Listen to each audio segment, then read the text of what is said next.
I think one of the main things that I would like to see in the next 5 years in education is, and social mobility generally, is actually kind of, and I suppose challenge is the right word to use here, is challenging our like kind of traditional view of what social mobility looks like.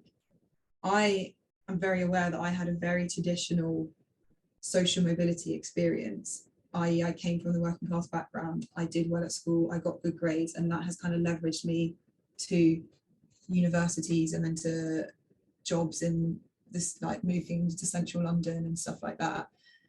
But I do feel, and for a long time I held that view that that's what social mobility had to look like. We had to find these kind of bright working class kids and support them to get to the top universities, and making sure that that was all equal as far as it could be.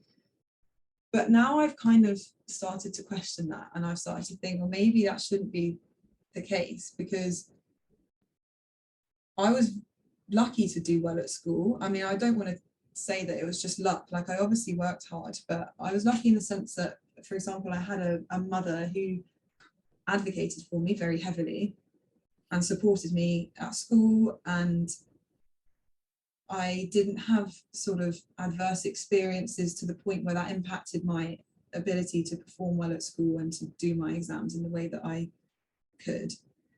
And I think, having worked in the school when I did the Teach First programme, for example, I was working with children that some of them have incredibly difficult home lives. And so doing well at school is not often their priority, or it's not something they're able to put all of their thought into because they have other stuff going on.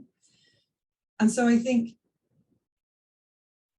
it's almost the onus is on the kind of the work sector as a whole, businesses, universities, to really challenge what they're looking for in candidates, because I think a lot of companies and a lot of barriers to getting into high performing jobs is, for example, they will ask for a university degree, but I think there needs to be some questioning about why that is.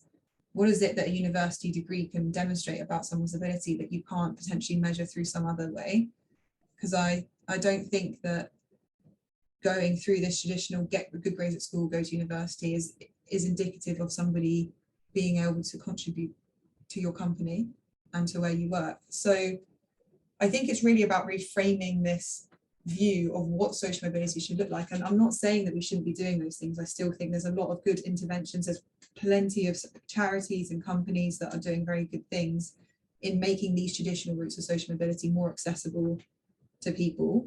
And that's very important, and we should continue doing that. But I also think there needs to be a conversation about reframing how we view social mobility, and thinking, well, maybe there's actually other routes into the workplace that don't follow this very traditional route. And you can see it with apprenticeships becoming far more commonplace, and I think that kind of stuff is starting to take hold. But the conversation, I think, is still very early days.